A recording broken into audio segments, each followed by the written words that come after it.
The right people plus the right places equals opportunity. He is cooking. Right places, right people equals the right opportunity. Come on. Ruslan. Ken gives arguably some of the best advice for any aspiring entrepreneur. And I love this. I've done this, and I think this is so crucial. But this idea of maybe before, if you someday want to be your own creator CEO and run your own business, one of the best moves you can maybe make is to go work for a creator. 100%. I call it the free education. Okay, so break this In down. other What is words, the they proximity? pay you Yeah, what's to the learn. proximity principle, and how can people tap into So that? let me give you the data that makes the principle powerful. So the data is not Ken Coleman's opinion. This is Harvard University, the longest study ever on relationships and the power of relationships in our lives. And the stat that I'm going to share is that they found that 95% of our success or failure in life, in any area, is directly related to the people we spend the most time with. So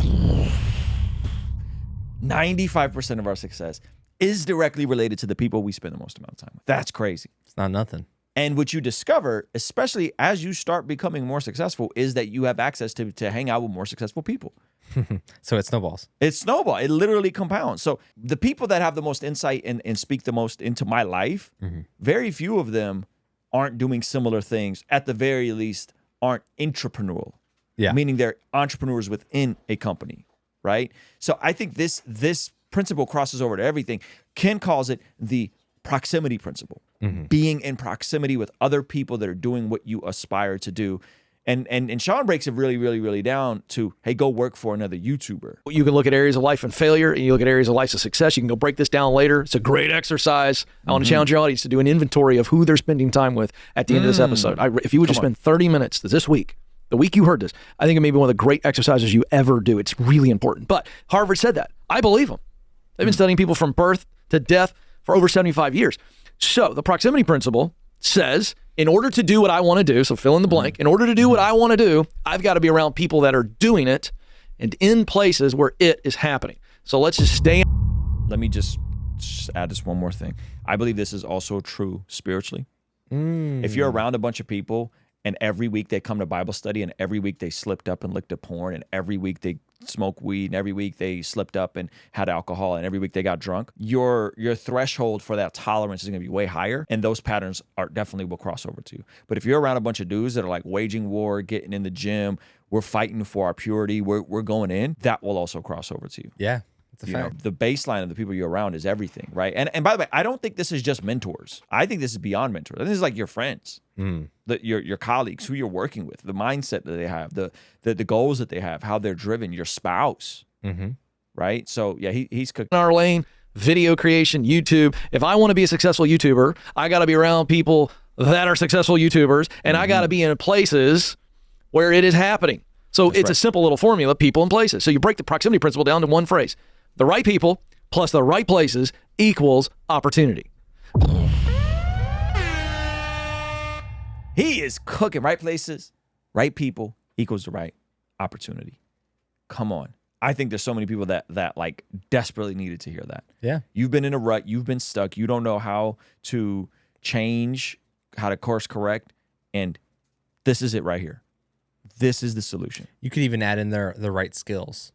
Yeah. So, and when that preparation meets the community and the people, that's when the opportunity really flourishes. Someone said this blending of humanism and Christianity just leaves the whole lump. Know the difference, folks. I'm not sure if you're talking about this video, but Jason, for the record, everyone in this video is a Christian. Ken Coleman. That does sound similar to Kenneth Copeland. It does. Give me a break here. But that was definitely a Freudian slip. Ken Coleman and Sean Canal. I know Sean like personally. I've known Sean for over a decade. Sean loves Jesus. Yeah. I don't know Ken, but I know Ken is a Christian, loves Jesus. Most of the personalities over there are Christians and very serious about their faith, love Jesus. Secular humanism is the determination that nothing beyond the material world exists. That's what secular humanism is. So I think you're using your words wrong, respectfully. Like, I think you don't even know what humanism is. Like, secular humanism is there's nothing material that exists, and then we borrow from Christianity and we create our own religion of sorts, right? Richard Dawkins, that's what that is.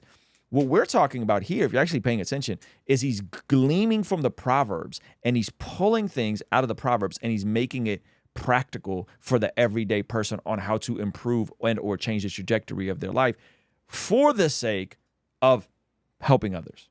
That's not the same as blending. You just never read Proverbs and Ecclesiastes, and you actually don't know what humanism is. And I'm being nice here because you're not using the words properly, right? So I would highly recommend that you do a bit more research on the words you're using. Secular humanism is not get in proximity, I'll spiritualize it for you. Get in fellowship with people that are walking in the freedom and in the character attributes, the godly fruit of the Spirit that you want to have if you want to have those. I spiritualize it for you.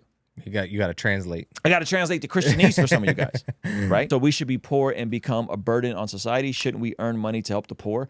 Again, this is and I'm going to use a word that's spiritually charged. This is a revelation that not enough people have. People don't have the revelation that you are called to stewardship for the benefit and for the sake of the least of these in building God's kingdom. Once you get that, once you grasp that, everything changes about your perspective. To whom much is given, much is required. If you're in the West, much is required. You're held to a higher standard, right? Anyway, let's get back to. I remember.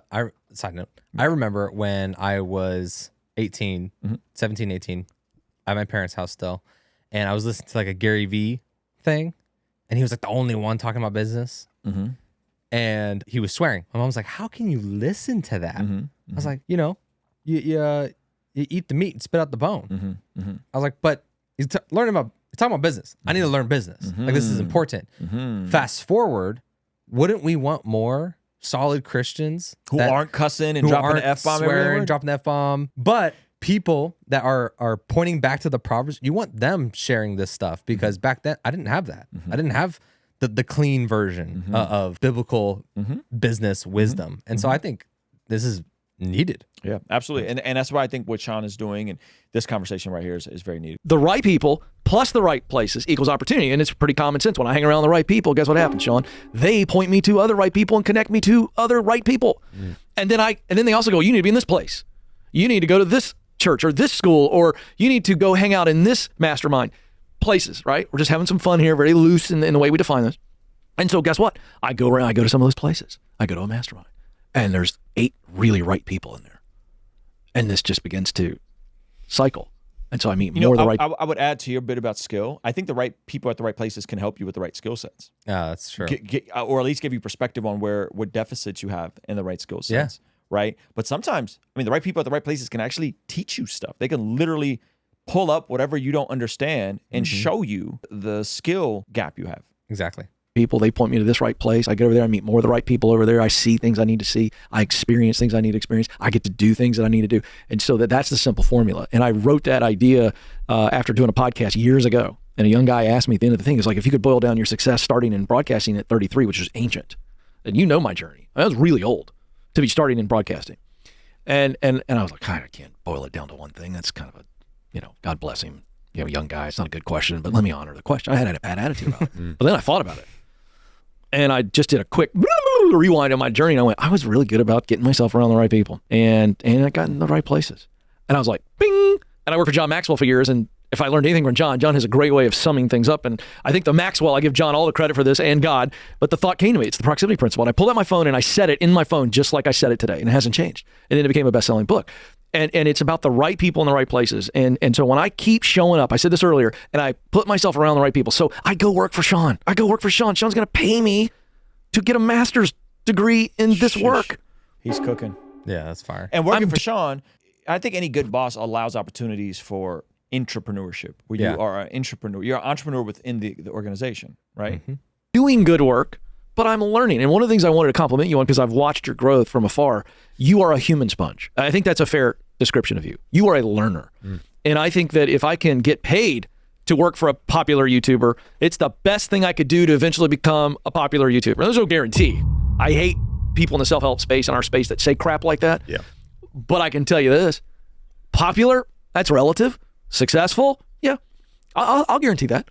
Wow. If you keep your head in the game and you don't quit and you do everything that you learned working for Sean, I can tell you this, you will be successful. So now it gets down to the question of what's enough. Am I trying to have as many subscribers as Alex Hormozy? No, I'm not. I'm not. That's the wrong game. And so the proximity principle, what it does is it keeps us in a lifelong posture of learning. I love that. And It's not nothing. One time for Sean and Ken Coleman. And Sean is one of the people that I was fortunate enough to be in proximity with at his very first Grow with Video Live conference that me and you went to in 2018. I had 5,000 subscribers. And we were just there trying to learn and understand. And the only takeaway, I don't remember anything about that conference except Sean is like, you got to go sit down with vidIQ. vidIQ was like, you got to start doing thumbnails. I started doing thumbnails and my channel tripled within 18 months. And then I was a full-time YouTuber within another 12 months after that. Whenever I think... Ain't that crazy, that it's timeline? insane. Oh, it's insane. Yeah, it's insane. Whenever I think about people being successful on YouTube, sometimes it feels very unattainable, especially to the creator. And then sometimes as the person working here, looking at the other folks that are working their way up, it's easy to be like, man, there's a lot of work they got to do to get there. But then you realize, you look at you at Growth Video Live, and Sean was probably, he had to be in the same scenario. Like, I don't know if Ruslan's can do it, but just sit down with the vidIQ guys. You know what I'm saying? Yep. And then the you being consistent on the journey and just applying the stuff, actually working, you shifting a completely different niche, all this stuff happening. It just goes to show that it's like with the right skill sets, knowledge, experience, but doing it over a long enough time horizon where it's unreasonable, you won't be successful. For you, that time horizon wasn't crazy long. What you said, 12 to 18 months. So we attended August 2018. Okay. You and me went. Yep.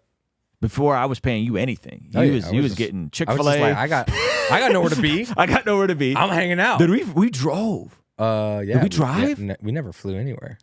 Did we drive? We drove to Vegas. You weren't getting rentals.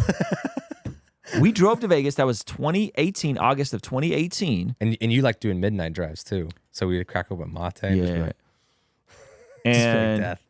I cracked 5,000 a month in AdSense November of 2020. So that is 26 months later. 26 months later, being the right place at the right time with the right skill set, the right people. And within 26 months later, I turned everything around about my YouTube journey and was a full-time creator as a full-time YouTuber 26 months later. I wonder how many months people typically quit. 3 to 6 months? 8 months? I don't know. That's a good question. It's probably That would be interesting to look at. it's this probably data. under a year. Yeah. It's probably under a year. Yeah. Because it's like if you tell people 26 months, some people still call their baby 26 months old. You know what I'm saying? It's like, oh, the baby's only 26 months old. You Yeah. tell them 2 years, they're like, oh man, I don't 2 know years. if I can do it. And that's however long I did. Probably spent a couple years before that, just getting to 5,000 subscribers. Yeah, exactly. And that was a lot of the music traction, but like, Yeah. but like where you started from Grow with Video Live to where you were there is going to be very similar to most people's journey. Right. Thank you so much for watching that video. Guys, I believe that one of the best ways you can build a business is by first building a platform online. So Zach Sparazzo put together a free training for you on the #1 metric you can be looking for to explode your YouTube platform. Click the link in the pinned comment below so you can start that now. All right? I'll see you over there. Peace.